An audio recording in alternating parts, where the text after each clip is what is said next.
Good damn morning, Americans. Jericho Green here with you once again. Don't forget all green gear, including new designs, 25% off until the end of the year. Promo code Bye 2020, all caps BYE 2020 is the promo code. All green gear, 25% off. Don't forget to follow me on Parler at Jericho Green. First of all, pissed off because I went on the website for the shooting range last week.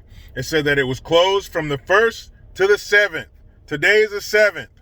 Came all loaded down, ready to roll. I drive past the place because we go past it when I take my son to his surf class or surf camp. And I saw it's one of those two-part gates. One side can swing open while the other one remains closed. So we drive by and one half of the gate was closed. Man, I was like, shit. Only the half that let people out was open. So I call and it says, oh, due to some training thing going on because there's a police and law enforcement shooting range up the hill from where the public shooting range is. So I don't know if it has something to do with that, but they're closed again until the 11th.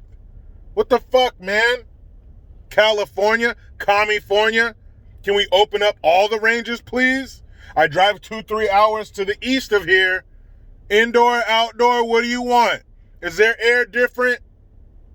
Oh, their numbers. The numbers are different. Well, if you look around here in the county that I live in, Monterey County, more than half of the cases come from one city. You get into that one city, all those cases, not all, 99% of them are on one part of town. One part of one town got the whole county fucked up. I can't go to the range and use the guns that I had to wait months to get. You might want to open up the ranges so you have people out here with guns who have practiced and know how to shoot them. Dicks. Anyway, today, December 7th, what is the significance of that day? December 7th, 1941. Today is the 79th anniversary of Pearl Harbor. Or I can't remember what movie it was I saw. Japanese dude goes, Pearl Harbor! Actually, come to think of it, that might have been a Richard Pryor comedy special. Pearl Harbor. Anyway, 79th anniversary of Pearl Harbor. That is the event that got us into World War II. It was a Sunday, and the day of the week is significant because if it were any other day, Monday through Saturday, the outcome would have been totally different. In the military, on Sundays, that is a relaxed day. People sleep in, skip breakfast, go off base if you don't have duty. It's just a general lax feeling around the base or the ship, whatever branch you may be in. Sundays are Sundays. You go to church, even in boot camp. I remember in boot camp, things were even more relaxed on Sunday. You could go to church if you wanted to. I went to church because that was the only safe space. If you weren't in church, you were susceptible to being fucked up by your RDCs. So we went to church, write letters, shine boots.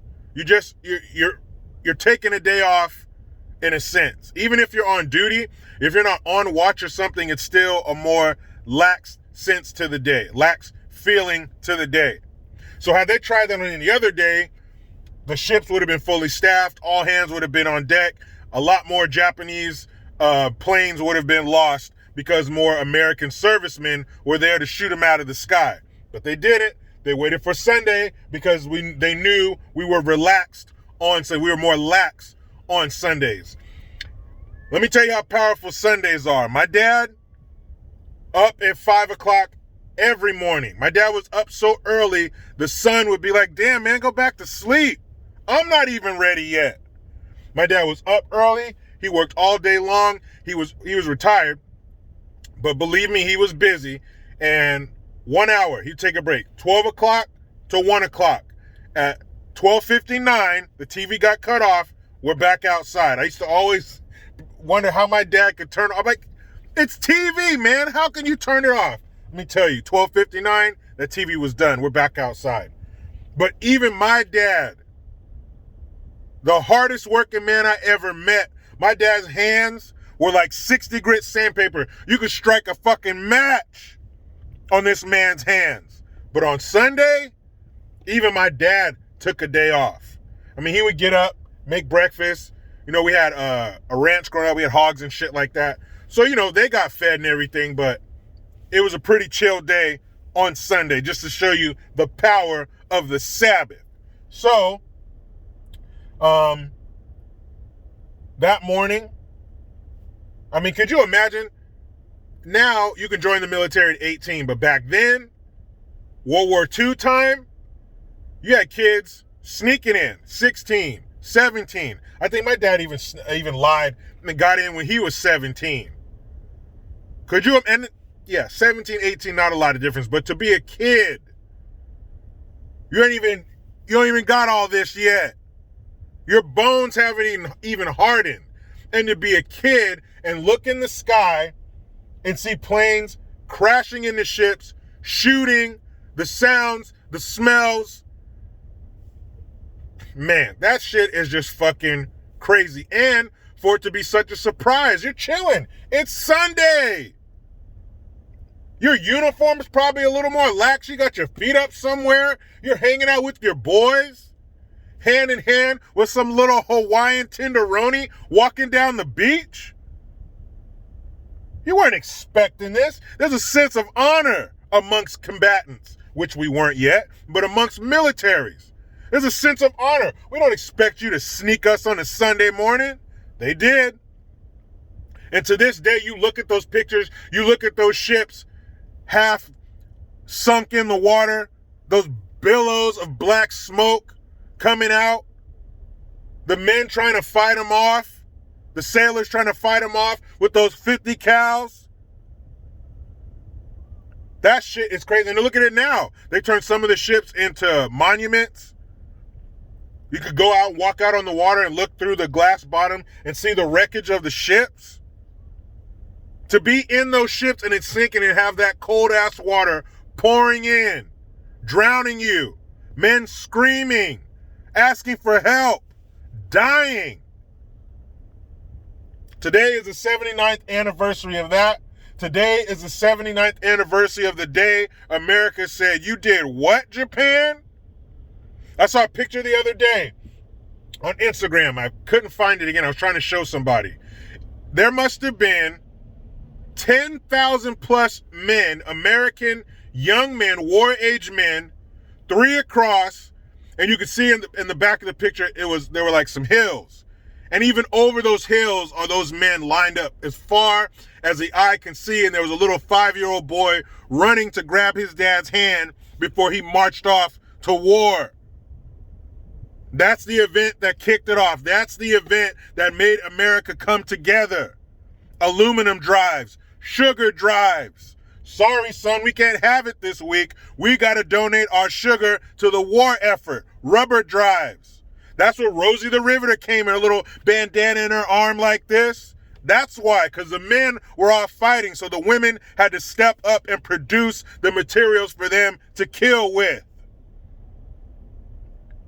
So shout out, if you guys know anybody, any old sailors, old soldiers who were there, or who were in the military because of that event, who woke up that morning and said, bullshit, I'm going to fight for this country. We're not having it. And the significance of Pearl Harbor has a ripple effect throughout history, because after World War II, they came back, the baby boom, the highways exploded. A lot of highways across America were built. Buildings. I mean, there was a real boom after World War II. But Pearl Harbor, man, I've seen the main action scene from the movie Pearl Harbor, and there's this thing online where they have real life professionals, like say that scene from Pearl Harbor. They'll have an explosives expert or a aviation expert, a fighter pilot that will come in and break down scene by scene and tell you the authenticity of what's happening. And from what I saw, from what these guys are saying, that scene is pretty authentic. Of course, there's a little Hollywood, to make it appealing to the eyes, but it was pretty accurate. Just controlled chaos, because yes, those men were surprised by what happened. They didn't see it coming, but their training kicked in and they were fighting them back. So if you know anybody who was around back then and they're in your life, thank them, hug them, sit down, ask them to tell you some stories if they want to. Because I know we look at the current wars, we look at Vietnam as those guys coming back with PTSD, or those guys, I don't want to talk about it. But those old cats, they're the same way. I know we don't have the technology and the information that we have from Vietnam forward, but those old cats, those old soldiers and sailors, they went through it too. They went through some shit before you had precision-guided bombs, and let's take that out with ordnance before we send the boys in. That was some shit. So thank you, dead or alive, every soldier and sailor who was there, who joined after, to keep this country great and to keep this country American. Because don't get it twisted, if we didn't kick Japan's ass and Germany's ass, America would be totally different. I remember the emperor at the time, and this isn't the exact quote, but you'll get the gist of it. But he said the reason we didn't invade mainland America is because there was a gun behind every blade of grass. Meaning they had too many fucking guns. They had too many what? Armed citizens. That's why it's so important for us to have guns. Because it protects us, not only from foreign and outside entities, but also inside. Our own leaders. That's why we need to have guns. Even that war machine said, nah, we ain't fucking with them. There's too many guns. Now I think we're on to like 2 guns for every man, woman, and child. Good. It should be 10 guns for every man, woman, and child. Speaking of guns,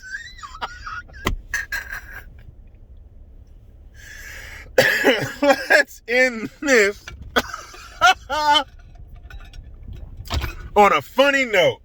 So you may or may not remember the N.F.A.C, the Not Fucking Around Coalition, headed by Grandmaster J.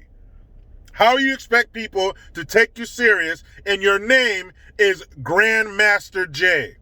Anyway, these are the dummies who were out there, 3 times? They had misfires. They're marching and somebody's gun went off. I think the last time one of them got shot by friendly fire. Just a gaggle of fucking dummies playing militia, playing SWAT. You ordered all that tactical gear from Amazon, and now this is your chance to get out there and wear it. So that is a collection of dummies that they're dealing with. Also, Grandmaster J got online and said a bunch of untrue, false shit about weapons and how they fire and M16s, and if you bang your weapon, it's gonna go off. Stupid shit like that. Well, here's a stupid cherry on top of this stupid sundae by this stupid organization. We need to change it from the Not Fucking Around Coalition to the New Fucking American Convicts. Because this fool and a handful of other fools were outside of a federal building.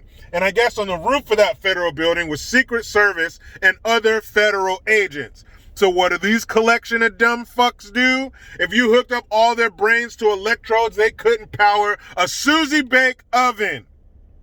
What do these dumbasses do? They take, and there's footage, I'll put a link in the description box. There's a local news segment about it. And there's pictures of this fucking idiot pointing his long rifle at these federal agents on the roof. So because he did that, he's looking at 25 years in prison. Now, those guys that he pointed the guns at, they were able to point him out as, yeah, that's him, the leader of the N.F.A.C. That's Grandmaster J down there. So if they could see that it was him, they could see that he was black. So why didn't they kill him? Because LeBronica and all these other dumbasses with a platform are telling me that I'm terrified and I'm being hunted.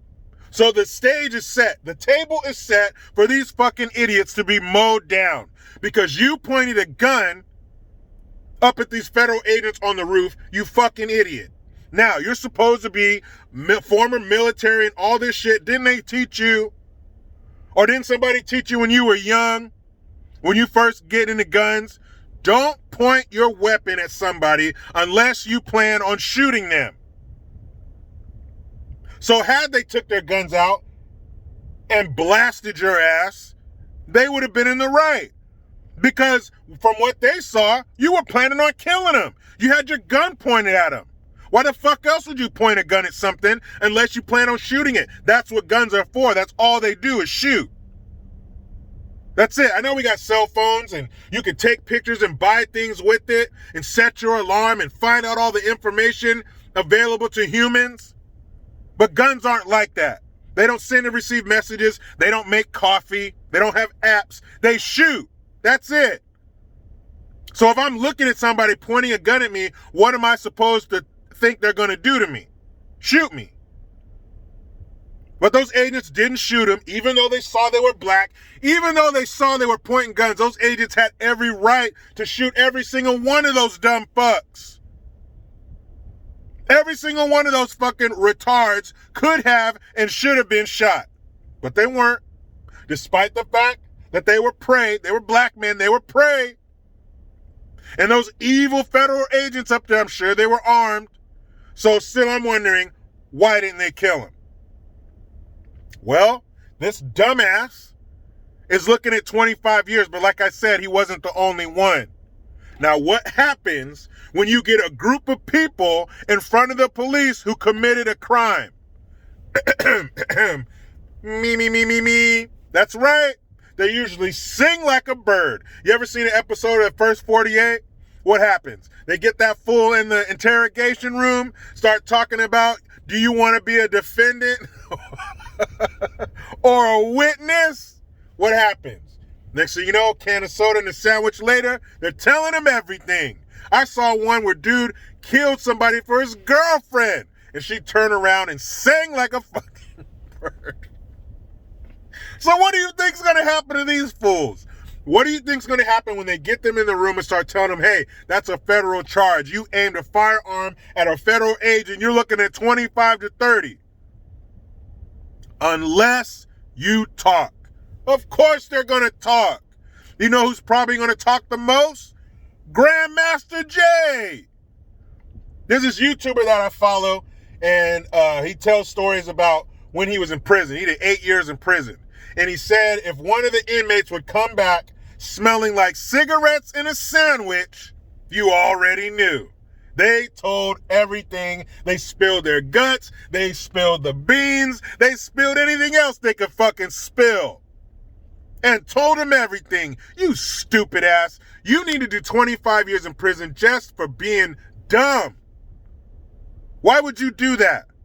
How do you think it made those agents feel to have a firearm pointed at them? You know what?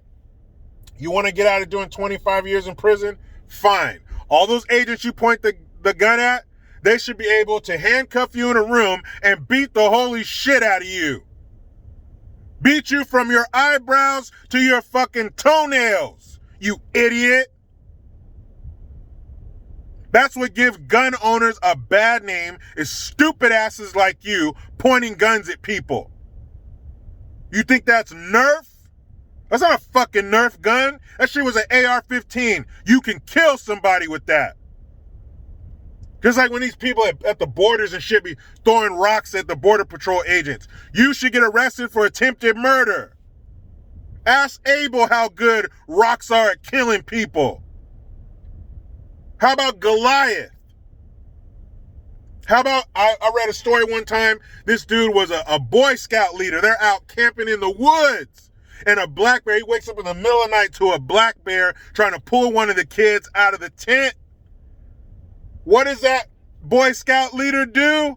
He grabbed a rock and smash that bear's fucking head in to save that little boy. Rocks are dangerous. And if you throw them at someone, you should be arrested for attempted murder. If you point a gun at someone, you should be arrested for attempted murder. There is no other reason to point a gun at somebody than to try to kill him. In my book, that's why I don't fucking point guns at people. Now, let me get into my weekend. But you know how it goes. I try to be done with the left, but they just won't let me. Please subscribe. Hit that notification bell because every time it rings, a piece of shit lefty cries. Get your Jericho Green notification tone. Link in the description box. Utilize the PayPal link and the Teespring link to get your green gear. I am Jericho Green. Man, I'm out.